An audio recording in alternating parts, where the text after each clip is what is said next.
আমাদের happy family. এখানে আমাদের ফ্যামিলিতে আমরা ৩ জন। আমি, তোমাদের দাদাভাই আর আমার ছেলে। আমাকে বাদ দিয়ে বাকি যে ২ জন রয়েছে সবার কিন্তু টাইম টু টাইম জিনিস চাই। তোমাদের দাদাভাইয়ের যেমন অফিসের টাইম রয়েছে সেই আন্দাজেই কিন্তু আমার সকালের ব্রেকফাস্ট, দুপুরের খাবার, রাতের ডিনার সমস্ত কিছু তৈরি করতে হয়। আর সেরকম একটা বাচ্চা যদি সঙ্গে থাকে তার তো টাইম টু টাইম খাবার তার মা রেডি করেই রাখবে। তার সঙ্গে সঙ্গে রয়েছে ভিডিও করা, আরও তো অনেক কিছু কাজ রয়েছে সংসারে যেগুলো মেয়েদেরকে বুঝিয়ে নিতে হয়, গুছিয়ে করে নিতে হয়। সেগুলো কিন্তু আর পুরুষ মানুষ খেয়াল করে না। তোমাদের দাদাভাইয়ের ওই একটাই কাজ, অফিস যাওয়া, ওইখান থেকে টাইম টু টাইম আসা, এটাই। তো অফিসে তো তার অনেক কাজ থাকে, তাকে আবার ঘরবাড়ির কোনো কথা তাকে বলা যাবে না। তো আমারই সব কিছু ম্যানেজ করে নিতে হয়। আর এখানে যা ঠান্ডা, মানে বলে বোঝানো যাবে না তোমাদেরকে। হাত জলে হাত দিলে জ্বলেই যাচ্ছে এরকম অবস্থা। আর আমার যেই গ্লাভসটা ছিল না সেটা অনেক দিন পুরনো হয়ে গেছে। আগের বার শীতে তোমাদের দাদাভাই কিনে দিয়েছিল, রবারের জিনিস তো অনেক দিন ধরে পড়ে রয়েছে, তাই গ্লাভসটা একটু ফেটে ফেটে যাচ্ছে। সেদিন জামা কাপড় কাচতে গিয়ে ভাবলাম যে ঠান্ডা থেকে বাঁচবো, সেটা আর হলো না। দেখলাম যে ওই ফাটা দিয়ে জল ঢুকে আরও হাতটা ঠান্ডা হয়ে গেল। এবার মেয়েদের তো সমস্ত কিছু জলেরই জিনিস, সেই কারণে একটু অসুবিধা হয়ে যাচ্ছে। একটা গ্লাভস অর্ডার দিতে হবে, সেটা এখনও দিতে পারিনি। সংসারের কাজ করতে করতে আমরা কিন্তু বুঝেই যাই যে কোন জিনিসটা আগে কোন জিনিসটা পরে করলে আমার সুবিধা হবে। আমরা সবসময় চেষ্টা করি একটু সময় বাঁচিয়ে কাজ করে নেওয়ার। আর শীতকালে যেহেতু বেলা তাড়াতাড়ি চলে যায় আর ঘুম থেকে উঠতেও লেট হয়ে যায়, সেই কারণে কিন্তু অনেকটা পিছিয়ে পড়তে হয় কাজে।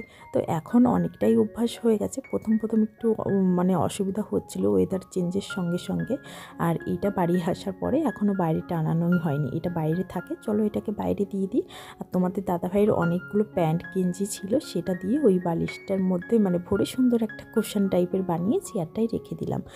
কারণ এক সাইডে বালিশটা ছিল, এক সাইডে ফাঁকা ছিল, তাই আর ওইটাকে ওরকম রাখবো কেন, সুন্দর করে ওইখানে রেখে দিলাম। ওদিকে আমার রান্নাবান্না হচ্ছে, এদিকে আমি আমার এই সমস্ত কাজগুলো করে নিচ্ছি। এগুলো রোজ করতে হয় না, ওই 2-3 দিন পর পর একটু করে নিলেই হয়ে যায়। আর এখন তো শীতকাল, এখন অতটা মোছামুছি ধোয়াধুয়ির কাজ একটু কম করেই করব ভাবছি। বললামই তো ভীষণই ঠান্ডা।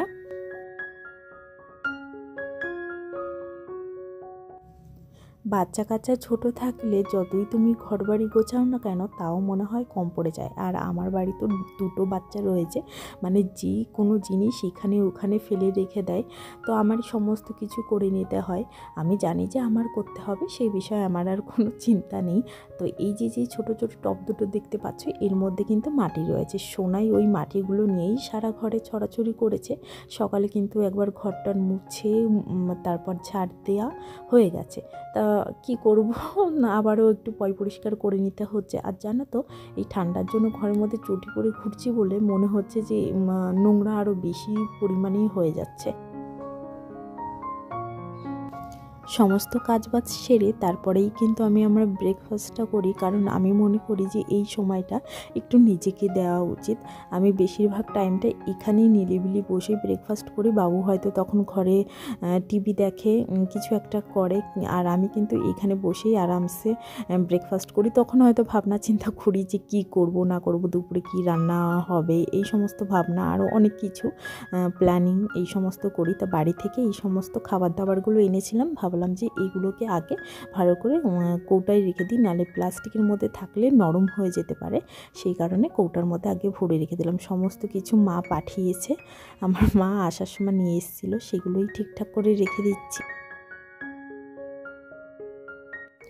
ঠান্ডার সময় এমনিতে ওয়েদারের জন্য মনটা কেমন মরা মরা থাকে। আর তারপরে এখানে তো প্রচণ্ড ঠান্ডা, সেই কারণে কেউ ঘরের থেকে বারও হচ্ছে না, কারোর সঙ্গে সেভাবে দেখাও হচ্ছে না। আসার পর থেকে সেভাবে কারোর সঙ্গে দেখাও হয়নি আর কথাও হয়নি। ওই হয়তো সকালের দিকে যখন নোংরা ফেলতে যাই তখন একটু দেখা হয়, তখন হালকা যখন রোদ থাকে হয়তো সবাই ওই বাইরের একটু জামা কাপড় মেলতেই বাইরে বেরোয়। তাছাড়া আর কারোর সঙ্গেই দেখা হচ্ছে না। এই যতদিন না এই ঠান্ডাটা যাবে ততদিন আর কেউই ঘর থেকে বাইরে বার হবে না। তো তরকারি তো রান্না হয়ে গেছে, এখন ভাতটা এইদিকে বসিয়ে দিয়ে তখন মানে ওইদিকে যাবো সোনাইকে খাবারটা খাইয়ে দিতে। ওর ভাতটা কিন্তু সকালেই আমি রেডি করে দিয়েছি, যেহেতু ওকে আমাদের আগে মানে খাওয়ানো হয় সেই কারণে। তো চলো আজকের ভিডিওটা এই পর্যন্তই রাখছি। কেমন লাগলো জানিও, আর আমার ভিডিওগুলো ভালো লাগলে প্লিজ আমার চ্যানেলটি সাবস্ক্রাইব করে আমার পাশে থেকো, পাশে থাকা বেল বাটনটি অন করে দিও, যাতে আমি ভিডিও দেওয়ার সঙ্গে সঙ্গে তোমাদের কাছে নোটিফিকেশানটা পৌঁছে যায়।